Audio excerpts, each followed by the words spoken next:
Daily Bread has recently been making waves fresh off of his debut Red Rocks headline show, plus a lengthy 2024 festival season. With his unique sample-based productions, the music of Daily Bread has a distinct old-school feel that can't really be found anywhere else. But who exactly is Daily Bread, and how did the project reach its current heights? In this video, we'll take a deep dive into the origins and evolution of the Daily Bread project in order to better understand how it came to be what it is today.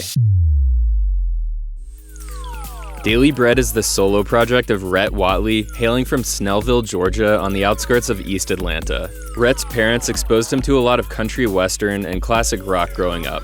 His dad owned a Corvette with a premium sound system, so whenever Rhett did something good, his dad would reward him by taking him for a cruise while blasting some Prince or Phantom of the Opera.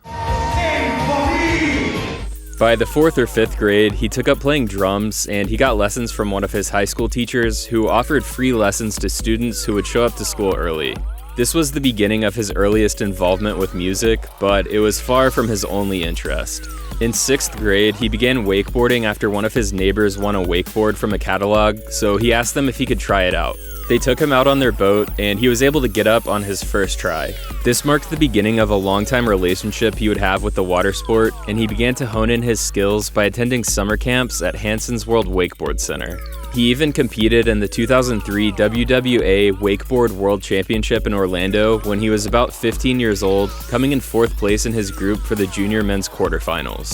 Aside from that, he also enjoyed skateboarding and collected VHS skate videos, which is actually how he discovered sample-based music. The videos featured music from New York sample-based hip-hop artists like Gang Starr and Big L. Discovering this music through the skate videos was the first domino that set off a chain reaction over the course of many years that would strengthen Rhett's affinity for this style of music, which we'll talk more about in a bit. By the time he was in middle school, he picked up the guitar and started taking lessons. Once he was in high school, he went to a Roots Tonic show at the Tabernacle, a historic music venue in Atlanta. He paid close attention to the guitarist, Aaron Dugan, noticing how he played and laid out his effects board. That was Rhett's aha moment, which led him into the world of production. Now, pair that with Atlanta's budding mixtape era, and we can start to see how the roots of Daily Bread took form. Rhett spoke about that era of Atlanta hip-hop in an interview with EDM Sauce by saying, "I grew up on the east side of Atlanta in the late 90s and early 2000s and still live here today. I definitely view it as my home and wear an Atlanta cap on the road. Growing up, everyone in my town had two 12-inch subwoofers in their car and lived to watch Lewis Williams play basketball. I was exposed to a lot of amazing music living here. Lil Jon and the East Side Boys, STS9, Childish Gambino, and B.O.B. all formed early in their careers around the proximity of my hometown. There are songs that I play out live, like this remix I made of the Backwoods' You're Gonna Love Me. I'd never know about that song without growing up here in Atlanta." After graduating from South Gwinnett High School, he attended Kennesaw State University, where he joined the Wakeboard Club. He also got a job at Ambush Boarding Company, and he spoke about the job in an interview with Wakeboard Alliance by saying, "I get to meet a lot of interesting characters and drink all the crunk juice I can handle. I even held down Employee of the Month in February." While working at Ambush, he and the employees had free reins over the company boat, so he used it to go wakeboarding as much as he wanted. Around this same time, his mom was in the midst of a move when she came across her old vinyl record collection. She decided to give the collection to Rhett, and he went to an antique store to buy a record player. He was immediately hooked and began adding to the collection by sifting through the dollar bins at various record stores. He was also able to pick up a bunch of vinyls for cheap from strip club DJs around Atlanta because most of them are switching to Serato and no longer needed physical records. Around this time, he caught an RJ-D2 set at a festival and noticed he was using an MPC to trigger samples. Feeling inspired, he bought a partially broken MPC 2000 Classic for $300 off Craigslist just a few days later. He then went on to pair his passion for music and wakeboarding by producing tracks for wakeboard highlight videos that he would make with his friends, likely inspired by the skateboard VHS tapes that he used to watch. Eventually, he injured his knee while wakeboarding, so he began to dedicate more time to music. A year or two after his injury, once he had improved quite a bit as a producer, he began attending producer battles at Atlanta's Mic Club event put on by Drez the Beatnik. Somewhere around this time, he began releasing music on SoundCloud, though I'm unsure exactly when that started. The earliest record of his old SoundCloud tracks that are no longer public are from Facebook posts that he made in 2012, but it's likely that he was releasing music before that, as he released a Christmas song called Christmas Time V2 in 2012, so I'd assume that there was a V1 in 2011. It's also worth noting that he was originally using the name DJ Daily Bread, but eventually he dropped the DJ part, condensing it to just Daily Bread. In the midst of all of this, he got a job at a record shop in Atlanta called Sweet Melissa Records, and the first video on his YouTube channel is him showing off some breaks that he found while crate digging there back in 2012.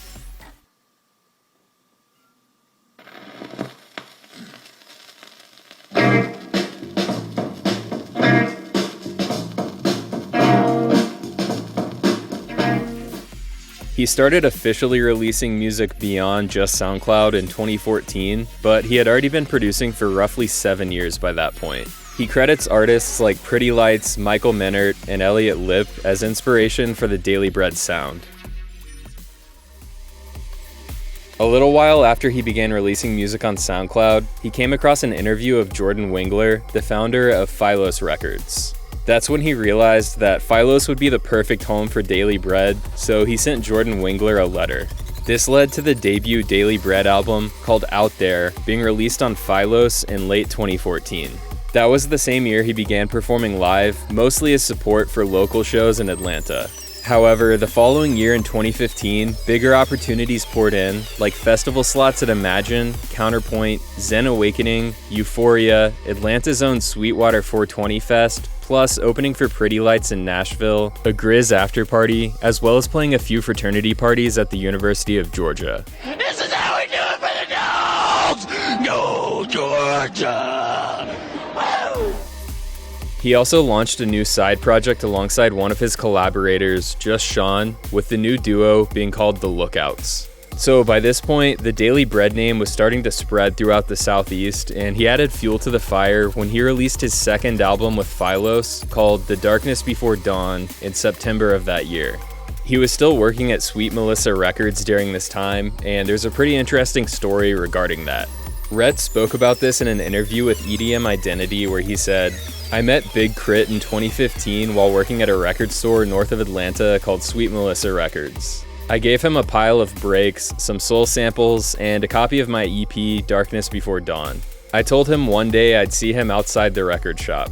And Big Crit did indeed see Rhett outside of the record shop one day, as he opened up for Daily Bread at Mission Ballroom in 2023, which we'll talk about more later." Moving on into 2016, the project was picking up steam, continuing to draw in new fans from all over the US. It was his biggest festival season yet, with his Electric Forest and Camp Bisco debuts, plus returns to various other festivals that he had played the year before. He also continued to get his name out there by supporting artists like the Floozies, Marvel Years, and Michael Menert on their respective tours. Fans also got 2 new albums that year, the first of which is titled Cloud Conductor. Cloud Conductor has been used as a long-running side alias for Daily Bread, with the sets featuring music that you wouldn't normally hear in a typical Daily Bread set. Something cool about that album is that the first physical copies released were cassette tapes, paying homage to the nostalgia brought about by Daily Bread's sampling methods. And the second album, released in 2016, was a collaboration album alongside fellow Philos artist Durley, with the album being called Divided Souls. In 2017, the project reached new heights by significantly growing the Daily Bread fanbase in Colorado after a successful show at Cervantes in March of that year, plus a return to Cervantes again in December. Daily Bread even began to spread farther west, making his debut in Lake Tahoe, California, the westernmost show he had played by this point. Aside from that, he was still fostering his Atlanta fanbase well by opening for Grizz, plus his third year at Imagine Festival, and a hometown headline show at Aisle 5. Though his biggest performance of the year came when he made his Red Rocks debut while supporting Pretty Lights, just 1 year before Pretty Lights' 5-year hiatus. Leading up to the show, he spent 6 months living in Denver to finish his upcoming album, which would be released early in the following year. Speaking about this in an EDM Sauce interview, he said, "It was a nice change of pace for me, and I love the countryside out there, but it's a lot different from what I'm used to here in Atlanta."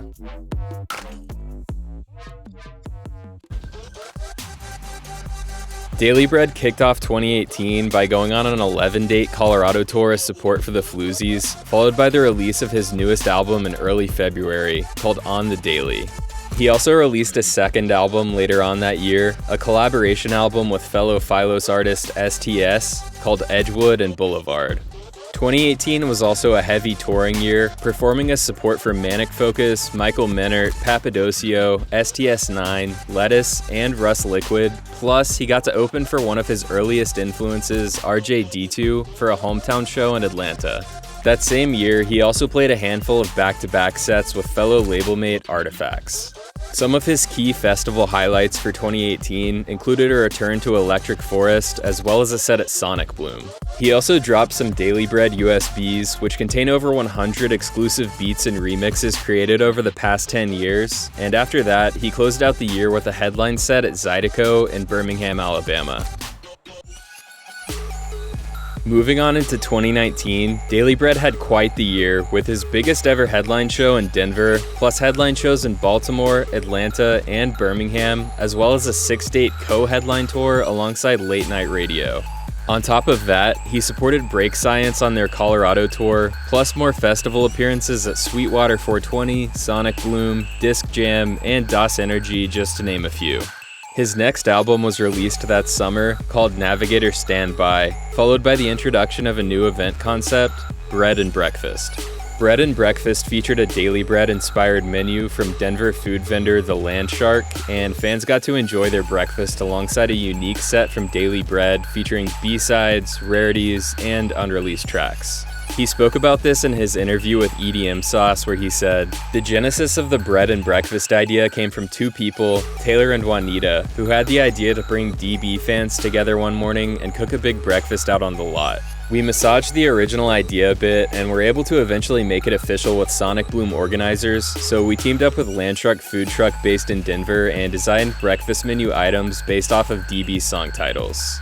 We played 2 hours of carefully curated music while everyone relaxed, ate, and grooved on full stomachs. People on both ends told me they really enjoyed it, and I'd like to do it again somewhere. I was proud of how it went down. Denver has become my home away from home, and I've played there more than almost anywhere else. I think part of this has to do with it being the birthplace of the electronic hip-hop sound that artists like Michael Menert, Late Night Radio, and Pretty Lights honed in over the years. Another large part has to do with the mindset and ethos of Denver in general. Almost everyone there relishes in live music and the social experience that comes along with it. It's an inspiring place for lots of reasons. Not much later, he released his third edition of Daily Bread USBs, this time containing over 200 unreleased beats and remixes. Later on, he closed out the year opening for Sun Squabby and back-to-back shows in Jacksonville, followed by a New Year's Eve set opening for Manic Focus in Grand Rapids.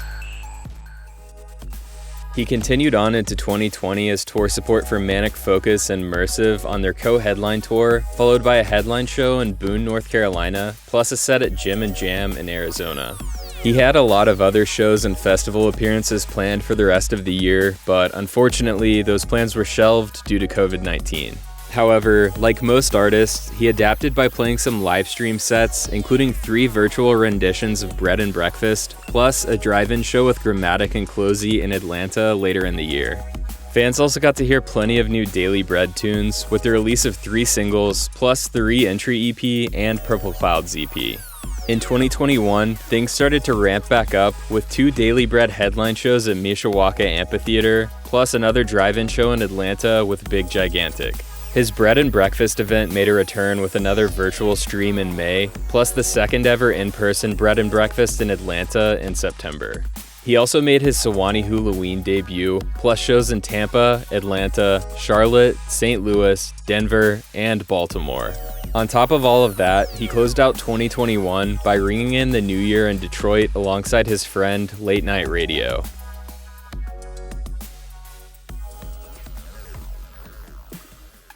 He kicked off 2022 with his biggest event ever, a 2-day experience in Frisco, Colorado called Daily Shred, where fans got to ski during the day and listen to music from various artists at night like Trip Street, Smokeland, Notlow, and more. He spoke about the event in an interview with EDM Identity, saying, "We fused snowboard and ski culture with electronic music. Creatively, I wanted to use an 80s aesthetic to pay homage to movies I love like Aspen Extreme and Ski Patrol. So to open the show, I remixed an older 80s track and then debuted it on the first night. It's become one of my favorites to play out live this year and a fan favorite. Now, moving on into festival season, it was his biggest yet, including his debut at Wakan, Okeechobee, and Dance Festopia, plus a plethora of other festival appearances like Secret Dreams, Summer Camp, and Sonic Bloom, where he held yet another bread and breakfast event. He also dropped the 6th version of Daily Bread USBs, opened for Closey at the Caverns in Tennessee, and played the first ever Philos block party in St. Louis, the home base for the label. He released more music that year, including a single alongside STS and Chris Carnes called We'll Always Have Paris, plus the first Flash Flood mixtape, and the ATL AEP featuring 5 collaborations with the Los Angeles-based rapper known as Murs. When Daily Bread made his return to Mishawaka Amphitheater, this time for back-to-back nights, he brought out Murs to perform alongside him. Speaking about this, Daily Bread praised Murs by saying, "I was exposed to Murs and Living Legends back in the early 2000s. The Murs 316, the 9th edition, came out right when I started collecting music and making beats, so it made a big impact on me. It stayed in the CD player of my old 97 Jeep Cherokee for like 3 years. Fast forward, and having him perform at the Mishawaka with me was a total full circle moment that I'll never forget." 2023 proved to be Daily Bread's biggest year at that point for a number of reasons. He started the year strong with another curated event called Winter Wonder Bread. It's basically an expanded and reimagined version of Daily Shred, this time taking course over 3 days rather than 2. Soon after, he embarked on his first ever headline tour, the 29-date Invisible Cinema Tour, named after his upcoming album. Leading up to the tour, he dropped a single called Moon Slips Away, and the Invisible Cinema album was dropped soon after at the beginning of the tour. Moving on into festival season, he had some of his biggest debuts ever, like Coachella, Bonnaroo, and Envision Festival in Costa Rica. Later on in the year, he went on tour with Closey as support for her Micro Worlds tour, and he also made a return to Red Rocks to open for Mersive at Mersive Rocks.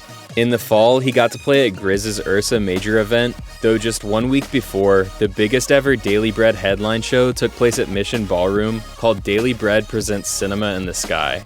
He brought out Big Crit as support, which was an insane full circle moment as they had met nearly a decade prior back when Rhett was still working at Sweet Melissa Records in Atlanta. And like I mentioned earlier in the video, when they first met, Rhett told Big Crit that he would see him outside of the record store one day, and that actually came true in an incredible way, and it just shows how far Daily Bread has come since those early days. Anyways, Colorado fans also got the chance to catch a rare Cloud Conductor set at the Gothic Theater for an after-party. 2023 seemed to be the year that Daily Bread bloomed into everything Rhett was always working towards, but so far, 2024 has shaped up to be the best year yet. This year has seen Daily Bread debuts at Shambhala, Hangout Fest, and Outside Lands, plus returns to Envision, Secret Dreams, Wakan, and more. This summer, he released the second rendition of the Flash Flood mixtape, featuring a whopping 25 tracks. And in late October, the biggest Daily Bread show in the history of the project took place at the historic Red Rocks Amphitheater, which Daily Bread was finally headlining after being an opener on the stage so many times before. It was a culmination of all of the passion poured into Daily Bread over the years, with the project reaching its highest point ever, but we all know that there will be more to come. So anyways, just days after Red Rocks, he announced that he would be turning his Flash Flood mixtape series into a live experience, with the Flash Flood tour set to kick off in early 2025.